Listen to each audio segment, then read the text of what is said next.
Hello बच्चों, मैं हूं विशाल से रेलवे शिक्षण संस्थान में आपका स्वागत है। चलिए कक्षा 12 के रसायन विज्ञान के टॉपिकों में हम और आगे बढ़ते हैं।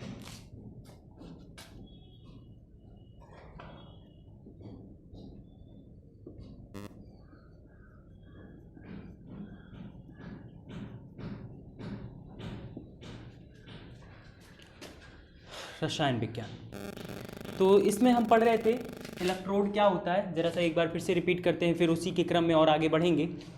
तो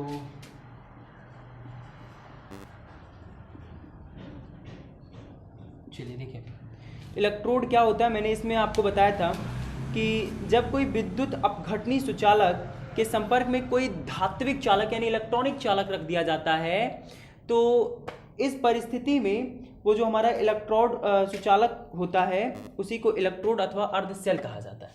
जैसे मेरे कहने का ये मतलब है कि जैसे मैंने बताया था कि जो सुचालक होते हैं या चालक होते हैं दो प्रकार के होते हैं। पहला आपका इलेक्ट्रॉनिक सुचालक होता है जिसे हम लोग धात्विक चालक भी कहते हैं, दूसरा हमारा वैद्युत अपघटनी सुचालक होता है। तो जब हम किसी वैद्युत अपघटनी सुचालक के संपर्क में कोई चालक रख देते हैं, कोई धात्विक चालक रख देते हैं या इलेक्ट्रॉनिक चालक रख देते हैं, तो उसी इलेक्ट्रॉनिक चालक को हम लोग इलेक्ट्रोड या अर्ध सेल कहते हैं। क्या कहते हैं? अर्ध सेल कहते हैं। अच्छा, इलेक्ट्रोड जो होते हैं मैंने बताया था आपको कि ये दो प्रकार के होते हैं। पहला आपका होता है कैथोड और दूसरा होता है आपका एनोड। कैथोड किसे कहते हैं? मैंने आपको कैथोड में बताया था कि वह इलेक्ट्रोड जिस पर अपचयन की क्रिया होती है। ठीक, कैथोड में क्या होता है? अपचयन की क्रिया होती है।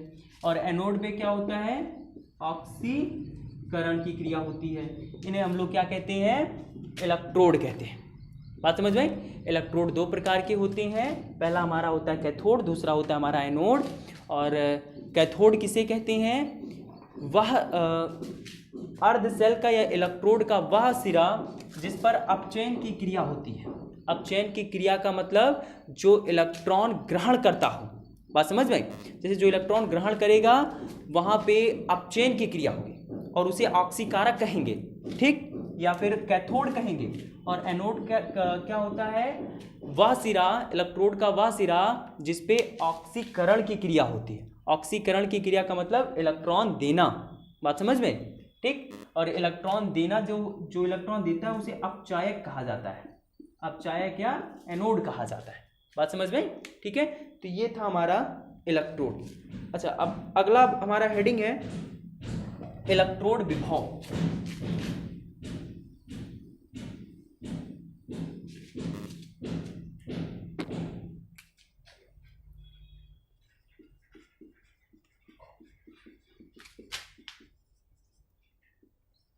इलेक्ट्रोड विभव, चलिए देखते हैं कि इलेक्ट्रोड विभव क्या होता है।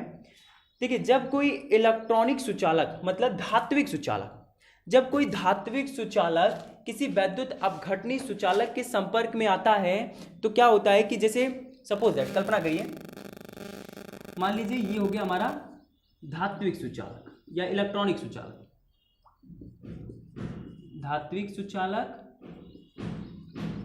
और ये हो गया एक वैद्युत अपघटनी सुचालक। तो जब ये दोनों परस्पर संपर्क में आते हैं तो वैद्युत अपघटनी सुचालक के एक सिरे तथा धात्विक सुचालक के एक सिरे के बीच क्या होता है कि एक विभवांतर स्थापित हो जाता है। क्या होता है? विभवांतर स्थापित हो जाता है दोनों सिराओं पर। और यही जो विभवांतर स्थापित होता है, इसी स्थापित विभवांतर को हम लोग इलेक्ट्रोड का इलेक्ट्रोड विभव अथवा अर्ध सेल का विद्युत वाहक बल कहते हैं। बात समझ में आई? अर्ध सेल का क्या कहते हैं? विद्युत वाहक बल कहते हैं। और इसे कैपिटल ई से रिप्रेजेंट किया जाता है। बात समझ में आई? और यहां पे कैपिटल ई बराबर एक फॉर्मूला होता है। कैपिटल ई बराबर ई एनोड प्लस ई कैथोड। ठीक है, तो इलेक्ट्रोड विभव क्या होता है जब किसी वैद्युत अपघटनी चालकत्व के संपर्क में जब कोई सुचालक आता है, कोई धात्विक चालक आता है, तो क्या होता है कि तो जब कोई वैद्युत अपघटनी सुचालक के संपर्क में, देखिए वैद्युत अपघटनी सुचालक का मतलब क्या होता है कि जिनमें वैद्युत धारा का प्रवाह आयनों के द्वारा हो। बात समझ में? जिनमें वैद्युत धारा का प्रवाह क्या हो, आयनों के द्वारा हो, तो उन्हें हम लोग कहते हैं वैद्युत अपघटनी सुचालक। तो जब कोई वैद्युत अपघटनी सुचालक किसी धात्विक चालक के संपर्क में आता है तो दोनों के सिराओं के मध्य एक विभवांतर स्थापित हो जाता है, जिस विभवांतर को हम लोग इलेक्ट्रोड का इलेक्ट्रोड विभव या अर्ध सेल का विद्युत वाहक बल कहते हैं।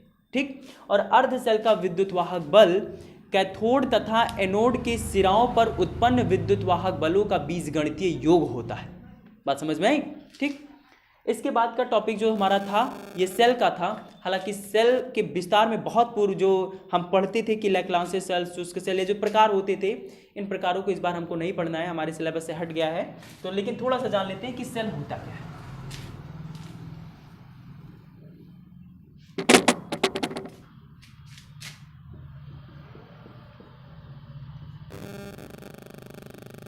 सेल, देखिए सेल वह रासायनिक युक्ति होती है या एक ऐसी युक्ति होती है जो रासायनिक ऊर्जा को वैद्युत ऊर्जा में परिवर्तित करती है। बात समझ में? सेल एक ऐसी युक्ति होती है जो रासायनिक ऊर्जा को क्या करती है, वैद्युत ऊर्जा में परिवर्तित करती है। ऐसी युक्ति को हम लोग सेल कहते हैं। बात समझ में? तो सेल क्या होता है? सेल एक ऐसी युक्ति होती है जो रासायनिक ऊर्जा को वैद्युत ऊर्जा में परिवर्तित करती है, जिसे हम लोग सेल कहते हैं। कैसे वो रासायनिक ऊर्जा को वैद्युत ऊर्जा में कन्वर्ट करती है, जरा देखिए। आपने सेल में जो नॉर्मल आप जैसे बैटरी वगैरह के जो यूज करते हैं, जैसे आपका टॉर्च हो गया, टॉर्च में यूज होने वाले जैसे सेल हो गए, या फिर रेडियो में यूज होने वाले जो सेल हो गए, तो आप देखते हैं कि सेल का जो संरचना होता है ऐसा होता है। यहाँ पे आप देखते हैं कि ऐसे एक रॉड पड़ी होती है जिसे हम लोग इलेक्ट्रोड कहेंगे।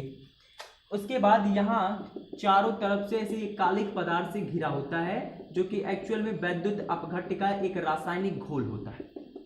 ठीक, तो जब ये इलेक्ट्रोड इस रासायनिक अपघट्य के साथ अभिक्रिया करता है तो यहाँ रासायनिक ऊर्जाएं उत्पन्न होती हैं, और जो रासायनिक ऊर्जा यहाँ उत्पन्न होती है, सेल इसी रासायनिक ऊर्जा को वैद्युत ऊर्जा में परिवर्तित करता है, और वैद्युत ऊर्जा में परिवर्तित करने के बाद उसे रासायनिक ऊर्जा से वैद्युत ऊर्जा में परिवर्तित करके हमको देता है। ऐसे ही निकाय को, ऐसे सिस्टम को हम लोग कहते हैं वैद्युत सेल। ठीक है, चलिए, तो सेल क्या था इसके विषय में बहुत लंबा चौड़ा डिटेल इस चैप्टर में पढ़ना था, हालांकि वो चैप्टर में से चीज़ें कट गई हैं। चलिए अगले टॉपिक को पढ़ते हैं। तुम्हारा अगला टॉपिक है फैराडे के विद्युत अपघटन के नियम। फैराडे के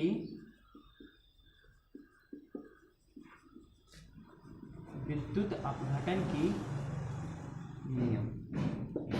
चलिए देखिए, फैराडे के विद्युत अपघटन के दो नियम हैं। इनका जो पहला नियम है वो ये कहता है कि जब किसी विद्युत अपघट्य के विलयन में विद्युत धारा प्रवाहित की जाती है तो इलेक्ट्रोड पर ऑक्सीकरण तथा अपचयित होने वाले आयनों की मात्रा विलयन में प्रवाहित होने वाली आवेश पर निर्भर करती है। बात समझ में? जैसे कोई वैद्युत अपघट्य का विलयन है, और जब वैद्युत अपघट्य के विलयन में वैद्युत धारा प्रवाहित की जाती है तो इलेक्ट्रोड पर ऑक्सीकरण और जो अपचयन होता है, इनकी आयनों की जो मात्राएं होती हैं, यही मात्राएं विलयन में प्रवाहित होने वाले आवेश पर निर्भर करती हैं। देखिए, मेरे कहने का ये मतलब है कि जैसे कोई वैद्युत अपघट्य का विलयन है, उस वैद्युत अपघट्य के विलयन में जैसे ही आप वैद्युत धारा का प्रवाह करेंगे तो वैद्युत धारा को प्रवाहित करने के उपरांत आप देखेंगे कि वो जो हमारा इलेक्ट्रोड है, जिनमें कैथोड और एनोड है, इलेक्ट्रोडों पर अपचयन और ऑक्सीकरण की क्रिया होती है। मैंने आपको पहले बताया कि जिस पर अपचयन की क्रिया होगी उसे कैथोड कहोगे, और जिस पर ऑक्सीकरण की प्रक्रिया होगी उन पर उसे क्या कहोगे, एनोड कहोगे। बात समझ में? तो एक्चुअली में कैथोड और एनोड पर होता क्या है, इलेक्ट्रॉनों का स्थानांतरण होता है। इलेक्ट्रॉनों का स्थानांतरण होता है, और इलेक्ट्रॉनों के स्थानांतरण की क्रिया को ही ऑक्सीकरण और अपचयन कहा जाता है। बात समझ में? तो जैसे ही हम किसी वैद्युत अपघट्ट के विलयन में या वैद्युत अपघटन के सॉल्यूशन में हम वैद्युत धारा प्रवाहित करते हैं, तो जो इलेक्ट्रोड होते हैं इनके ऑक्सीकरण और अपचयित होने वाले आयनों की जो मात्राएं होती हैं ये उसी वैद्युत अपघट्ट के विलयन में बहने वाले आवेश पर निर्भर करती हैं। अर्थात अब इलेक्ट्रोडों पर अपचयन तथा ऑक्सीकरण होने वाले आयनों की मात्रा उसमें बहने वाले आवेश के समानुपाती होती है। बात समझ में? बहने वाले आवेश के समानुपाती होती है। और हम जानते हैं चूंकि Q यहाँ आवेश है, Q बराबर I इंटू टी, राइट। और ये Q बराबर I इंटू टी यहाँ जब रख दोगे तो ये हो जाएगा W is directly proportional to I into T. कोई कंफ्यूजन नहीं। और जब ये सिंबल हटता है तो इस सिंबल के हटते ही एक कांस्टेंट आ जाता है और ये W इज इक्वल टू जड़ आई टी, जहां जड़ हमारे सेल का नहीं, जहां जड़ विद्युत रासायनिक तुल्यांक होता है। क्या होता है? जड़ बराबर विद्युत रासायनिक तुल्यांक होता है। और ये विद्युत रासायनिक तुल्यांक होता क्या है जरा देखिए। ये एक कांस्टेंट वैल्यू होती है। जरा देखिए कि विद्युत रासायनिक तुल्यांक क्या है।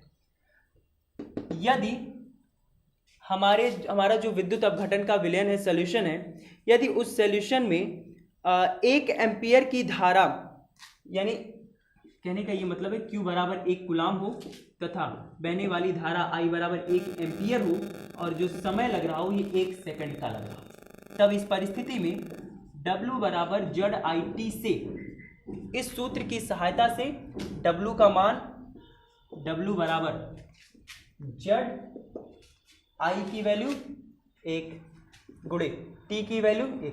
अच्छा देखिए, अगर बहने वाली धारा एकांक है, इसका मतलब क्या है कि 1 सेकंड में 1 ही कूलाम का आवेश बह रहा है। बात समझ में? जब 1 सेकंड में 1 ही कूलाम का आवेश बहेगा तो बहने वाली धारा का मान भी एकांक होगा।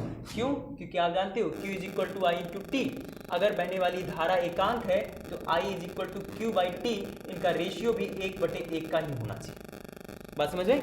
अब इस परिस्थिति में आप जब यहाँ I और T का गुणनफल 1 रखोगे तो ये हो जाएगा W इज इक्वल टू जड़। अर्थात किसी किसी वैद्युत अपघट्ट के विलयन में या वैद्युत अपघटनी सॉल्यूशन में विलयन में बहने जो उनपे जब विद्युत धारा प्रवाहित की जाती है, यदि विद्युत धारा की दर यानी आवेश प्रवाह की दर यदि एकांक हो तो उस विद्युत अपघट्ट के विलयन में विद्युत रासायनिक तुल्यांक इलेक्ट्रोडों पर जो ऑक्सीकरण या अपचयन की प्रक्रिया होती है इनकी मात्रा के बराबर होता है। देखो जरा, W इज इक्वल टू जड़। ठीक, तो जड़ क्या होता है? विद्युत रासायनिक तुल्यांक क्या होता है कि यदि विद्युत अपघट्ट के विलयन में आवेश प्रवाह की दर एकांक हो तो उस विद्युत अपघट्ट के विलयन का विद्युत रासायनिक तुल्यांक उसी वैद्युत अपघट्ट के इलेक्ट्रोडों पर अपचयी तथा आयनित होने वाले ऑक्सीकरण की मात्राएं परस्पर बराबर। बात समझ में? ठीक, तो ये जो है यही हमारे फैराडे का प्रथम लॉ है। अच्छा, इसी लॉ में थोड़ा सा हम और आगे बढ़ेंगे, थोड़ा सा इसी में हमको और आगे भी देखना है, तो उसको कल देखते हैं। आज के लिए बस इतना ही, से कल पढ़ते हैं। ठीक है।